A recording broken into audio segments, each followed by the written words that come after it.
नमस्ते बच्चों, विज्ञान के सेशन में आप लोगों का स्वागत है। प्रकाश हमारा ये चैप्टर चल रहा है और हम लोग धीरे धीरे अब आंख की या अगर कहें नेत्र की संरचना पर पहुंच गए हैं। तो आज के टॉपिक में हम पूरा नेत्र के बारे में समझेंगे कि इसकी संरचना कैसे होती है, किस प्रकार हम नेत्र के द्वारा वस्तुओं को देख पाते हैं। तो इसको समझने के लिए पहले हम अपनी बुक खोलते हैं। तो बच्चों देखिए, आप लोगों ने खोल ली ना अपनी बुक? Very good. तो हम लोग यहाँ देख रहे हैं कि नेत्रों की संरचना कैसे होती है, इसको समझ रहे हैं। और ये हम जानते हैं कि हम वस्तुओं को केवल तभी देख पाते हैं जब उनसे आने वाला प्रकाश हमारे नेत्रों पर के अंदर वो प्रवेश करता है। तो अगर हम देखें तो नेत्र जो है ये हमारी मुख्य ज्ञानेंद्रिय है जिसके द्वारा हम कोई वस्तु को देख पाते हैं। तो जब हम जैसा पहले सेशंस में समझा है कि कोई वस्तु का अगर हम उसको देख पा रहे हैं, वो विजिबल हो रही है, तो इसका ये अर्थ हो रहा है कि एक वस्तु है, उस पर प्रकाश की किरणें जो पड़ रही हैं वो क्या है, वो रिफ्लेक्ट हो रही हैं और वो हमारे नेत्रों में जा रही हैं, तब हम कोई वस्तु को देख पा रहे हैं। तो हर का हमने देखा एक इम्पोर्टेंस है। तो आंख का अगर वो रिफ्लेक्ट भी हो रही है, हमारे नेत्र में अगर कोई प्रॉब्लम है तो हम नहीं देख पाएंगे। हम देख पा रहे हैं तो उसमें नेत्र भी एक बहुत इंपॉर्टेंट रोल प्ले कर रहा है। तो इसके लिए हमें क्या करना होगा, इसकी जो संरचना तथा कार्यविधि को हमें एक डिटेल में समझना होगा। तो जैसा आप लोग जानते हैं कि अगर हम अपने नेत्र देखते हैं और सबके हर व्यक्ति के नेत्र हम देखते हैं, हम ये देखते हैं कि इनके हम जो नेत्र होते हैं वो काफी कुछ एक हम कहते हैं गोलाकार आकार के होते हैं। और ये जो है, जो नेत्र का जो एक बाहरी आवरण हमको देखने को मिलता है वो सफेद रंग का होता है। ये जो बाहर का आवरण है, इसका ये आप मार्क भी कर लीजिए, ये कुछ इंपॉर्टेंट पॉइंट्स हैं।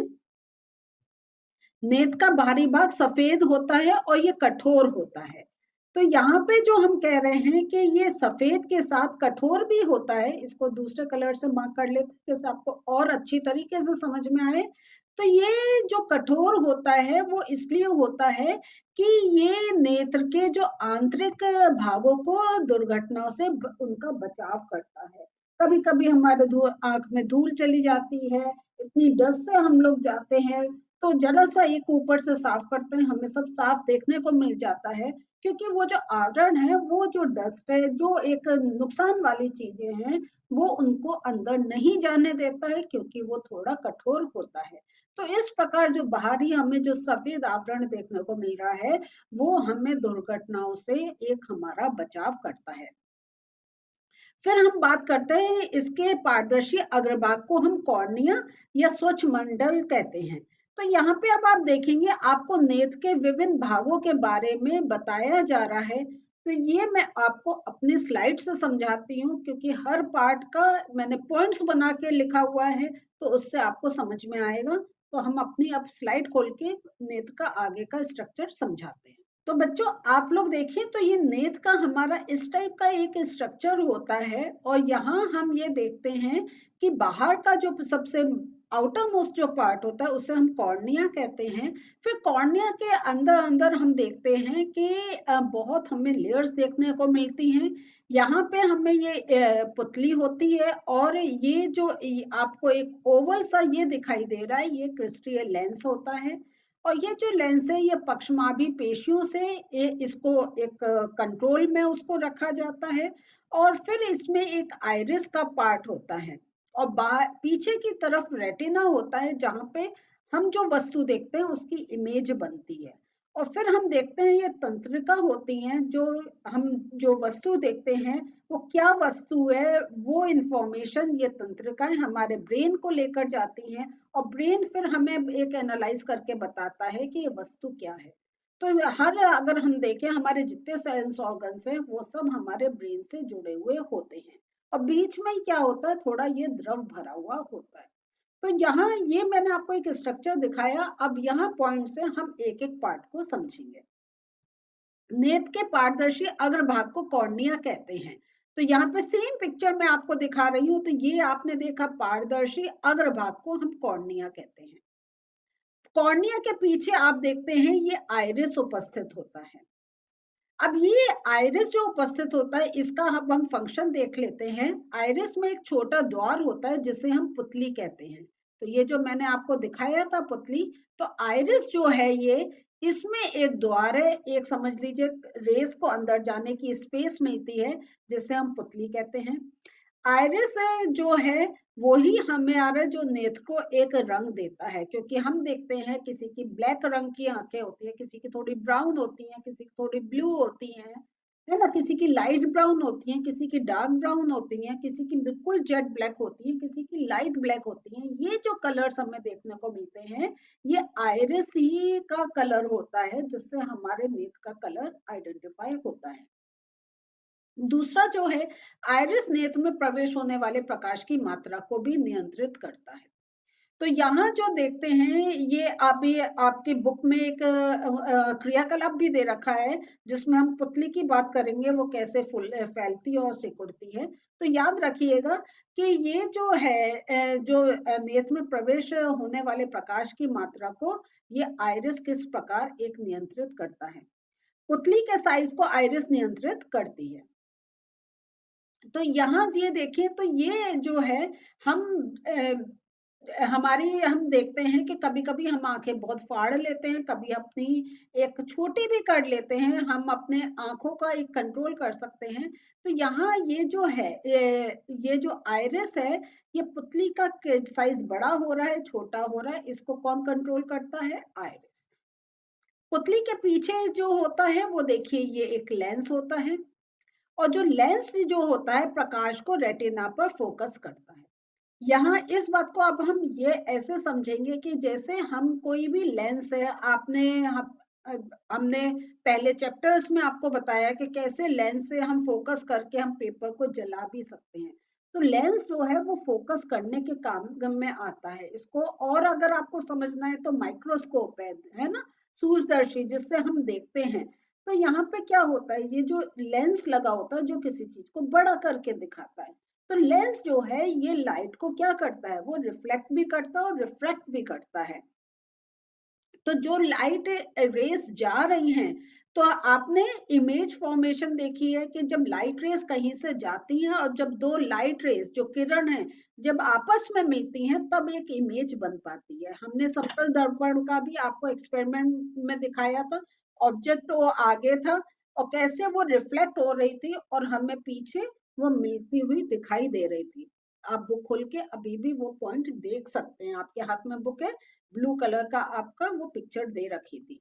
अभी हम बुक खोल के आपको एक बार फिर से वो दिखा देंगे।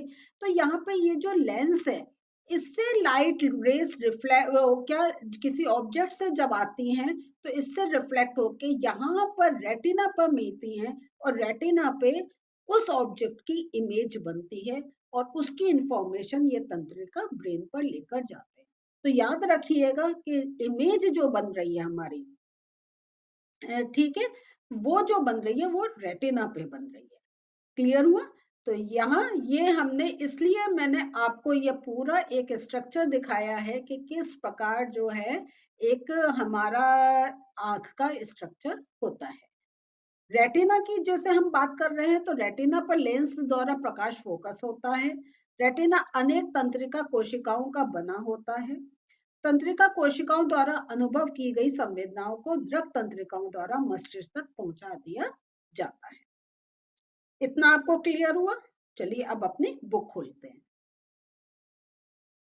तो बच्चों हम लोगों ने यहाँ तक ये जो आपको बताया था इसको मैंने पॉइंट्स की हेल्प से आपको समझाया है। आगे का अभी मैं ये भी हम आपको पॉइंट्स में और आपको नोट्स रूप में दिखा देंगे। ये जो आगे का हम देखते हैं, ये जो आपकी दृक तंत्रिकाएं होती हैं ये मस्तिष्क तक ये सारे जो इंफॉर्मेशन है इसको पहुंचा देती हैं। और तंत्रिका कोशिकाएं जो होती हैं वो दो प्रकार की होती हैं, एक होती है शंकु, एक होती है शालकाएं। अब ये क्या है? शंकु जो होती है वो तीव्र प्रकाश के लिए सुग्राही होती है, और शलाकाएं जो हैं वो मंद प्रकाश के लिए सुग्राही होती हैं। तो आप ये बुक में भी मार्क कर लीजिए, मैं आपको ये नोट्स रूप में भी आपको और नोट करवा देंगे। इसके अतिरिक्त क्या होता है, जो शंकु रंगों कि जो ये जो शंकु है हमारे, तो ये रंगों की सूचनाएं भी वो मस्तिष्क को भेजते हैं। तो अगर हम जो कलर को आइडेंटिफाई कर रहे हैं वो शंकु कोशिकाओं के कारण ही कर रहे हैं। दृक तंत्रिकाओं तथा रेटिना की संधि पर कोई तंत्रिका कोशिका नहीं होती है और इसको हम कहते हैं अंधबिंदु। तो यहाँ पे आपको अंधबिंदु नहीं दिखाया है, इसको मैं आपको स्लाइड में एक बार फिर से दिखाऊंगी। तो ये होता है अंधबिंदु। और यहाँ इसके अस्तित्व को हम जो है यहाँ ये आपका एक क्रियाकलाप है, इससे इसको और समझाएंगे। क्लियर? तो पहले हम पिक्चर देख लेते हैं। तो बच्चों ये नोट्स रूप में भी आपको मैंने यहाँ लिख दिया है, तो आप इसको इस रूप में भी, पॉइंट्स रूप में भी लिख सकते हैं कि तंत्र कोशिकाएं दो प्रकार की होती हैं, शंकु और शलाकाएं। शंकु जो होती है वो तीव्र प्रकाश के लिए सुग्राही होती है और रंगों की सूचनाएं मस्तिष्क को भेजते हैं, और शलाकाएं जो मंद प्रकाश के लिए सुग्राही होती हैं। अब जो अंध बिंदु की बात कर रहे हैं, देखिए ये आता है अंध बिंदु। तो ये जो अंध बिंदु होता है, ये जो दंत तंत्रिका तथा रेटिना की जो संधि होती है पर कोई एक तंत्रिका कोशिका नहीं होती है, और इस बिंदु को अंध बिंदु कहते हैं। तो ये आपका देखिए, ये हमारा जो है ये रेटिना पार्ट आ रहा है, और ये दृक हमारी कोशिकाएं, ये जहां मिलती हैं ये पॉइंट आ जाता है अंध बिंदु। तो ये आपको मैंने पिक्चर से और दिखा दिया। अब हम थोड़ा क्रियाकलाप बुक से देख लेते हैं। तो यहाँ पे देखिए आपको दो क्रियाकलाप डिस्कस कर रहे हैं। यहाँ पे आप अपने मित्र की आंख में देखिए और पुतली के साइज का अवलोकन कीजिए। और आप इसका पुतली के साइज का अवलोकन कैसे कर रहे हैं कि आप एक टॉर्च से उसकी आंख की तरफ उसको प्रकाश डालिए और देखिए उसकी पुतली का क्या होता है, वो फैल रही है या सिकुड़ रही है। फिर क्या आप देखिए, अब आप टॉर्च को बंद कर लीजिए और फिर आप उसकी पुतली का साइज देखिए। तो आपको देखकर क्या लगेगा, क्या सोचते हैं? अगर ऐसे नहीं समझ में आ रहा है तो सोचिए, आप बाहर जब बहुत तेज धूप में जाते हैं तो आप अपनी आंखों का क्या करते हैं, और अगर आपकी रोशनी थोड़ी कम होती है तब आप आंखों को क्या करते हैं? बिल्कुल ठीक, जब हम तेज रोशनी में जाते हैं हमारी आंखें बंद सी हो जाती हैं, हमारी पुतली सिकुड़ जाती है। और जब हमें कम रोशनी होती है तो हम पुतली को फैलाते हैं, जैसे हमारे लेंस में लाइट रेस अच्छी तरीके से जा पाए और इमेज बन पाए। तो तेज प्रकाश में पुतली सिकुड़ती है और कम प्रकाश में पुतली फैलती है। दूसरा जो क्रियाकलाप है उसमें वो कह रहे हैं कि आप एक कागज की शीट लीजिए और इसका क्या है, एक क्रॉस बिंदु और एक ये आप गोल बिंदु बनाइए। ठीक है? और ये जो आप दोनों जो चिन्ह बना रहे हैं इनके बीच में जो डिस्टेंस है वो 6 to 8 सेंटीमीटर की दूरी उसमें होनी चाहिए। और आप कागज की शीट को नेत्र से भुजा की दूसरी की दूरी पर पकड़े रखिए। तो ये ध्यान रखिएगा कि जो कागज की शीट है उसको शीट को नेत्र से भुजा की दूरी पर पकड़े रहे, मीन्स इस डिस्टेंस पे जहां तक आपका हाथ जा रहा है वहां तक उतनी दूरी पर आप उसे पकड़े रहिए। अब आप अपने बाएं नेत्र को बंद कर लीजिए और क्रॉस को कुछ देर तक लगातार देखिए। ठीक है? तो आपने अपना बायां नेत्र बंद करा और क्रॉस को आप थोड़ी देर उसको देखते रहिए। अपने नेत्र को क्रॉस पर स्थिर रखते हुए शीत को धीरे धीरे क्या है आप अपनी ओर लेकर आइए। तो आप क्या देखते हैं? तो आपको थोड़े टाइम में क्या होता है, गोल चिन्ह जो होता है वो एक किसी दूरी पर आपको एक अदृश्य हो जाता है। क्लियर? तो अब आप अपना दायां नेत्र बंद करके फिर आप गोल चिन्ह पर देखते हुए उपरोक्त क्रियाकलाप को करें। तब आपको क्या होगा, क्रॉस अदृश्य हो जाएगा। तो यहाँ पे ये आपको बता रहे हैं क्रॉस अथवा गोल चिन्ह का अदृश्य होना क्या दर्शाता है कि रेटिना पर कोई ऐसा बिंदु है जो प्रकाश गिरने पर इसकी सूचना मस्तिष्क तक नहीं पहुंचाता है। और यही जो पॉइंट है, यहाँ पर यहाँ पर यही एक पॉइंट है कि हमारे जो आईज हैं, वो जो तंत्रिका हैं, उनको जितनी इंफॉर्मेशन मिल रही है वो ब्रेन तक पहुंचा रहे हैं। अगर वो लाइट पड़ भी रही है और उन तक वो इंफॉर्मेशन नहीं जा रही है तो तंत्रिका ब्रेन तक नहीं लेकर जा रहे हैं। तो ये एक हमने समझा कि कैसे ये क्रियाकलाप करके कि किस प्रकार हम ये एक समझ पा रहे हैं कि हमारा जो एक लेंस है, लेंस के थ्रू जो हमारा परावर्तन हो रहा है, जो हमारा रिफ्लेक्शन हो रहा है, वो रिफ्लेक्शन के बाद लाइट रेस जो रेटिना पे मिल रही हैं, तो वहां इमेज बन रही है, लेकिन जब तक वो तंत्रिका उसकी इंफॉर्मेशन ब्रेन तक नहीं लेकर जाएगी तब तक हम कोई वस्तु को नहीं देख पाएंगे। तो ये पूरा एक सिस्टम चल रहा है जिसकी हेल्प से हम कोई वस्तु देख पा रहे हैं अपनी आंख के द्वारा। तो अब हम देखते हैं, तो बच्चों इसमें जो अब हम इम्पोर्टेंट जो सारी बातें देख रहे हैं, ये पूरा एक और आपको आई का स्ट्रक्चर दिखाया है कि किस प्रकार कॉर्निया है। कॉर्निया का आप ये देख रहे हैं कि उसके पीछे एक लेंस है, और लेंस का जो एक कंट्रोल अगर हम देख रहे हैं तो यहाँ पे ये आइरिस है, और ये आपको ये जो दिखाया है ये रेटिना का दृष्टि पटल दिखाया है, और यहाँ पे ये अनबिंदु। तो यहाँ ये जो आपको मैं पॉइंट से दिखा रही हूँ ये अनबिंदु है, और इस प्रकार हमारी जो लाइट रेस रिफ्लेक्ट होके रेटिना पे जाती हैं, और रेटिना से जो इंफॉर्मेशन ये तंत्रिकाओं द्वारा ब्रेन तक जाके इमेज फॉर्म होती है। तो बच्चों आज हम लोगों ने पूरा एक आंख का स्ट्रक्चर पढ़ लिया है। अभी आंख का स्ट्रक्चर का एक पार्ट और हम लेंगे, वो मेरा नेक्स्ट सेशन होगा। मिलते हैं फिर से, बाय।